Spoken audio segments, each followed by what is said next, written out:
विजया एकादशी का महत्व।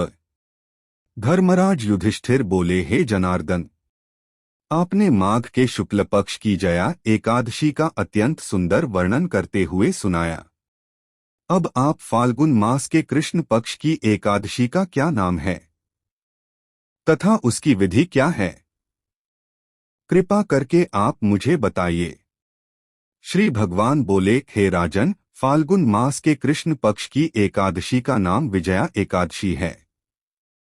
इसके व्रत के प्रभाव से मनुष्य को विजय प्राप्त होती है।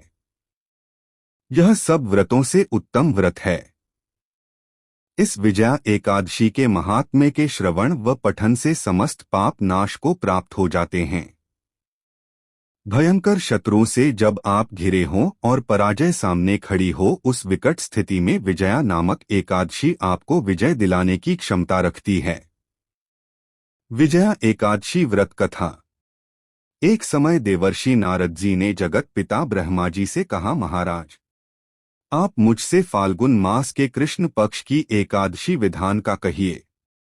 ब्रह्मा जी कहने लगे कि हे नारद, विजया एकादशी का व्रत पुराने तथा नए पापों को नाश करने वाला है। इस विजया एकादशी की विधि मैंने आज तक किसी से भी नहीं कही।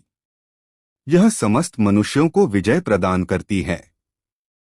त्रेता युग में मर्यादा पुरुषोत्तम श्री रामचंद्र जी, जो विष्णु के अंशावतार थे, जब उनको 14 वर्ष का वनवास हो गया, तब वे श्री लक्ष्मण तथा सीता जी सहित पंचवटी में निवास करने लगे।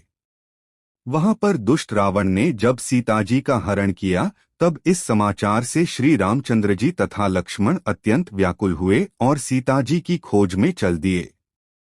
घूमते घूमते जब वे मरणासन्न जटायु के पास पहुंचे, तो जटायु उन्हें सीता जी का वृत्तांत सुनाकर स्वर्गलोक चला गया।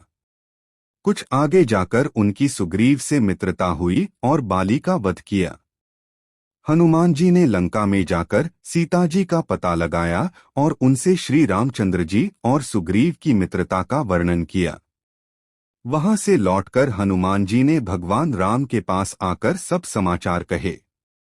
श्री रामचंद्र जी ने वानर सेना सहित सुग्रीव की संपत्ति से लंका को प्रस्थान किया।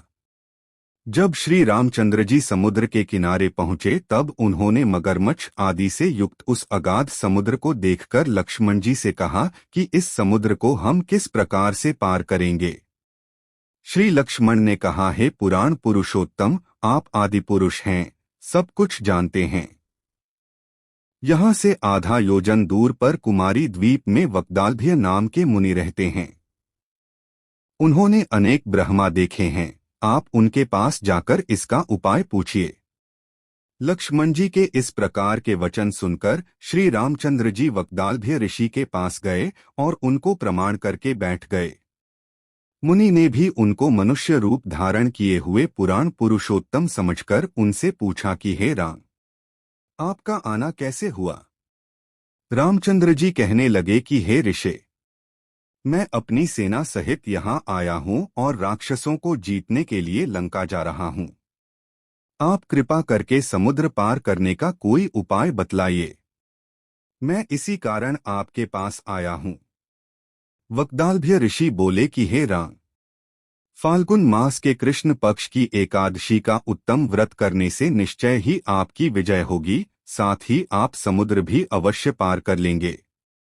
इस व्रत की विधि यह है कि दशमी के दिन स्वर्ण, चांदी, तांबा या मिट्टी का एक घड़ा बनाएं। उस घड़े को जल से भरकर तथा 5 पल्लव रख वेदिका पर स्थापित करें। उस घड़े के नीचे सतंजा और ऊपर जौ रखें।